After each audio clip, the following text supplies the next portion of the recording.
এখন হাদিসের দিকে আসি। ইমরান বিন হুসাইন রাদিয়াল্লাহু তাআলা আনহু থেকে বর্ণিত, তিনি বলেন যে আন্নাহু সুইলা, বা বর্ণনা করা হচ্ছে যে তাকে জিজ্ঞাসা করা হইল।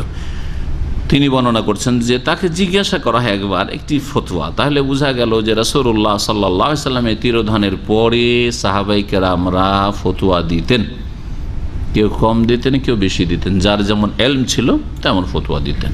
তারা সকলেই যোগ্য ছিলেন, কিন্তু যোগ্যতায় তফাত আছে, তাই না? সকলে তো একই রকমের যোগ্যতা রাখে না। অনেকে ছিলেন যারা বেশি বেশি তারা ফতোয়া দিয়েছেন, মানুষের মাসলা মাসাইলের সমাধান দিয়েছেন, আর অনেকে হয়তো একটা দুটো দিয়েছেন, অনেকে হয়তো অন্য কাজে ব্যস্ত হয়েছে। আন্নাহু সুইলা আনির রাজুল, জিজ্ঞাসা করা হলো তাকে এক ব্যক্তি সম্পর্কে, ইউতাল্লিকু, যে তালাক দিয়েছে বা তালাক দিচ্ছে, সুম্মা ইউরাজিউ, তারপরে ফিরিয়ে নিচ্ছে, ওয়ালা ইউশহিদু, কিন্তু সাক্ষী রাখছে না। তালাকও দিয়েছে, সাক্ষী রাখেনি, আর ফিরিয়ে নেওয়ার সময় সাক্ষী রাখেননি। এই লোকের বিধান কি শরীয়তে? মনে রাখবেন, বিবাহের ক্ষেত্রে যেমন সাক্ষী, দুজনে সাক্ষী লাগবে কমপক্ষে, নির্জনে লুকিয়ে। মেয়ের বাবা বলছে আমি বিয়ে দিয়ে দিলাম, আর পাত্র ছেলে বলছে আমি বিয়ে করলাম, হ্যাঁ, আর পাত্রীর কাছে অনুমতি নিয়ে নিয়েছে। পাত্রী কবুল করা ইসলামে নেই, এটা একটি বিদাত, তাদের বাঙালি সমাজের বিদাত। বিবাহের ক্ষেত্রে অগ্রিম কথা পাকা করার আগেই মেয়ের কাছে মেয়ের বাবা অনুমতি নেবে, অনুমতি নিয়ে তোমার এইরকম ছেলের সাথে বিয়ে লাগাচ্ছি, প্রয়োজনে তাকে দেখিয়ে দিবে বা তার গুণাবলী বলে দেবে, যে তার যোগ্যতা ইত্যাদি, কি করে, দেশে থাকে বিদেশে থাকে, সব বলে দেবে। আর তারপরে বলবে যে তুমি কি বিয়ে করতে ইচ্ছুক? জি। ওয়াস্তাযিনুহা আবুহা, সবচেয়ে ভালো হচ্ছে নবী করিম সাল্লাল্লাহু আলাইহি ওয়াসাল্লাম নির্দেশ যে মেয়ের বাবাই কে নেবে, এজেন্ট অনুমতি চাইবে। কিন্তু আমাদের সমাজে খানিকটা লজ্জা আছে, বিশেষ করে কুমারীর ক্ষেত্রে লজ্জা আছে।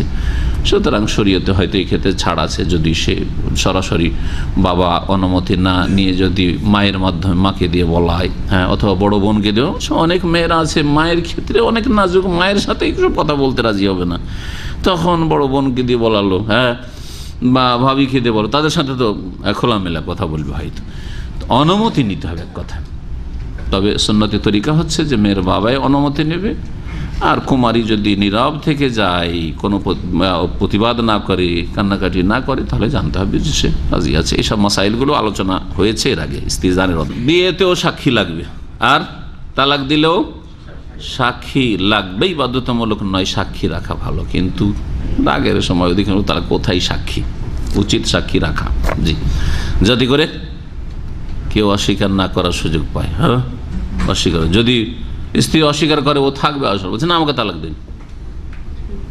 অথবা অনেক সময় ও স্বামী রাখবে, ও নিজে মিথ্যা কথা বলছে, সাক্ষী থাকলে তার ওটা পারছে না, তাই না? সাক্ষী রাখবে। ফিরিয়ে যদি নেই তবুও সাক্ষী রাখা উচিত, কিন্তু ফরজ না মুস্তাহাব মাসলা আলোচনা করব। এই লোক ফিরিয়ে এনেছে স্ত্রীকে তালাক দিয়ে, কিন্তু সাক্ষী রাখ। ইমরান বিন হুসাইন, নবী করিম সাল্লাল্লাহু আলাইহি ওয়াসাল্লামের সাহাবী, জবাবে বলছেন আশহিদ আলা তালাকিহা ওয়া আলা রাজআতিহা, ওর তালাকের জন্য সাক্ষী রাখো, আর তাকে যদি ফিরিয়ে নিতে ফিরানোর ক্ষেত্রেও, রাজাতের ক্ষেত্রেও সাক্ষী রাখো। রাওয়াহু আবু দাউদ, হাদিস ইমাম আবু দাউদ বর্ণনা করেছেন। কাজে এইভাবে হাদিসটি মাওকুফান, মানে সাহাবীর ফতোয়া, ওয়া সানাদুহু সহিহুন, তবে হাদিসের সূত্র সনদ হচ্ছে সহিহ, সাহাবী পর্যন্ত সহিহ। আল হাদিসু মাওকুফুন বিসানাদিন সহিহ, সহিহ সূত্রে হাদিসটি মাওকুফ, অর্থাৎ নবী করিম সাল্লাল্লাহু আলাইহি ওয়াসাল্লামের সাহাবীর ফতোয়া, সাহাবীর উক্তি। আর দিনের মাসলা মাসাইলের ক্ষেত্রে, হালাল হারামের ক্ষেত্রে, তালাকের ক্ষেত্রে, রাজাতের ক্ষেত্রে ফতোয়া দিচ্ছেন, আর নিজের পকেট থেকে ফতোয়া দিয়ে দেবেন, এটা হইতে পারে? হ্যাঁ, আর তাও রাসূলুল্লাহ সাল্লাল্লাহু আলাইহি ওয়াসাল্লামের সাহাবী। রাসূলুল্লাহ সাল্লাল্লাহু আলাইহি ওয়াসাল্লামের সাহাবী অবশ্যই কার কাছে শুনেছেন? রাসূলুল্লাহ সাল্লাল্লাহু আলাইহি ওয়াসাল্লামের কাছে শুনেছেন। হয়তো তিনি রেফারেন্স দেননি, বরাত দেননি যে নবী করিম সাল্লাল্লাহু আলাইহি ওয়াসাল্লাম এরকম ফতোয়া দিয়েছেন, বা নবী সাল্লাল্লাহু আলাইহি ওয়াসাল্লাম থেকে এরকম মাসলা আমি জেনেছি, এই কথাটি শুধু বলেননি। সেজন্য হাদিসটা আর মারফু হয়নি। হাদিসের যে ক্যাটাগরি আছে, প্রকরণ আছে, তাতে আর মারফু বলা যাচ্ছে না। তাকের ওপর সাক্ষী রাখা মুস্তাহাব, ফরজ নয়, জি, যাতে করে কি হয়, পাকাপোক্ত হয় কথাটি, জি, পাকা থাকে, কেউ অস্বীকার করার সুযোগ না। ওয়াকাদ আজমাল উলামা আলা আন্না তালাকা জায়েজুন ওয়া নাফিজুন ওয়া লাম ইয়াহসুল আলী ইশহাদ, উলামায়ে কেরামদের ঐক্যমত রয়েছে এই বিষয়ে যে তালাকের বাস্তবায়ন হয়েছে, তালাক হয়ে যাবে যদিও সাক্ষী না রাখে। কেউ জানে না, স্ত্রীও জানে না, কোনো সাক্ষীও জানে না, তালাক লিখে রেখে দিয়েছে, অথবা তালাক বলে রেখে দিয়েছে, কখন বলে দিয়েছে তালাক হয়ে গেছে। যেমন তালাকের ওপর সাক্ষী রাখা মুস্তাহাব, ঠিক তেমনি রাজাতেও তালাক রাখা মুস্তাহাব। একদল ওলামা বলছেন, আর একদল ওলামা বলছেন যে ওয়াজিব, ফরজ। ওয়াকাদ ইখতালাফাল উলামা ফি হুকমিল ইশহাদ, বলছেন ওলামায়ে কেরামদের দ্বিমত রয়েছে রাজাতের ক্ষেত্রে সাক্ষী রাখার বিষয়ে। মাশরুইয়াতুল ইশহাদ ফির আলা রাজা, রাজাতের ওপর সাক্ষী রাখা শরীয়তে আছে, কিন্তু সেটা ফরজ হিসাবে আছে না মুস্তাহাব হিসাবে আছে, এই বিষয়ে ওয়াকাদ ইখতালাফাল উলামা, ওলামাদের দ্বিমত রয়েছে। ফাযাহাব আলাইহিমা সালাসা, তিনজন ইমাম বলছেন যে মুস্তাহাব, শর্ত নয়, শর্ত না ফরজ, শর্ত মানে ফরজ, শর্ত না ফরজ না।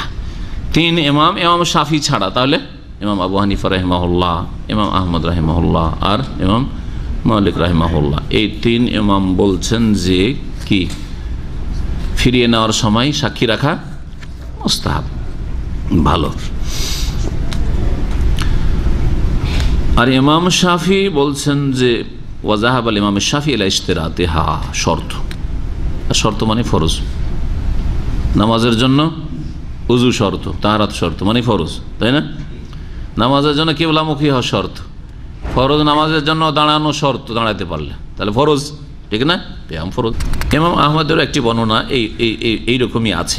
ইমাম আহমদ রহমতুল্লাহ আলাই চার ইমামের সর্বশেষ ইমাম, সকলের পরে এসছেন, সুতরাং তার কাছে তিন ইমামের চাইতে বেশি হাদিস পৌঁছেছে, হাদিসের চর্চাটা আরও বেশি হয়েছে, হাদিসের কিতাব লেখা শুরু হয়ে গেছে, যার ফলে হাদিস তার কাছে সবচেয়ে বেশি পৌঁছেছে। ইমাম আহমদ ফাকিহ ছিলেন, মুহাদ্দিস ছিলেন। আর অন্যান্য ইমামরা ঠিক আছে, তাদের হাদিসের জ্ঞান ছিল যথেষ্টই, ফিকহ ছিল, কিন্তু ইমাম আহমদ রহমতুল্লাহের মতো তারা সুযোগ পাননি। হাদিসের যুগটা ইমাম আহমদের যুগ, ইমাম আহমদের যুগ হচ্ছে হাদিসের যুগ। ইমাম আহমদেরই ছাত্র ইমাম বুখারী রহমতুল্লাহ আলাইহি, জি। ইমাম মুসলিম, জি, ইমাম মুসলিম ইমাম বুখারীর ছাত্র। তো ইমাম আহমদ রহমতুল্লাহ আলাইহি যখন যখন হাদিস পেতেন, মাসলা, আগের মাসলা একটা ফতোয়া দিয়েছেন, তারপর দেখলেন একটা হাদিস আসলে ও মাসলা ইস্তেমাত করে দেখলেন যে না, আগের ফতোয়াটা তো আমার ঠিক হয়নি, মনে হয় তার কাছে ঠিক হয়নি, তখন তিনি ওইটা নাকচ করে নতুন ফতোয়া দিয়েছেন। এই জন্য ইমাম আহমদের এক মাসলায় একাধিক ফতোয়া রয়েছে, তো ঠিক এই তো ওই রকমই রয়েছে। হতে পারে যে ইমরান ইবনে হুসাইন রাদিয়াল্লাহু তাআলা আনহু সাহাবী সাক্ষী রাখাকে আবশ্যক মনে করতেন, এজন্য লোকটি তালাক দিয়েছে আর কি করেছে, ফিরিয়েও নিয়েছে। তো বলছেন যে না, তালাকের উপর সাক্ষী রাখো আর যাতে সাক্ষী রাখো, তার কাছে হয়তো ওয়াজিব ছিল। এটি বলে সাহাবায়ে কেরামদের মধ্যেও মেলা মাসাইল নিয়ে ইখতিলাফ ছিল। আর একটি মাসালা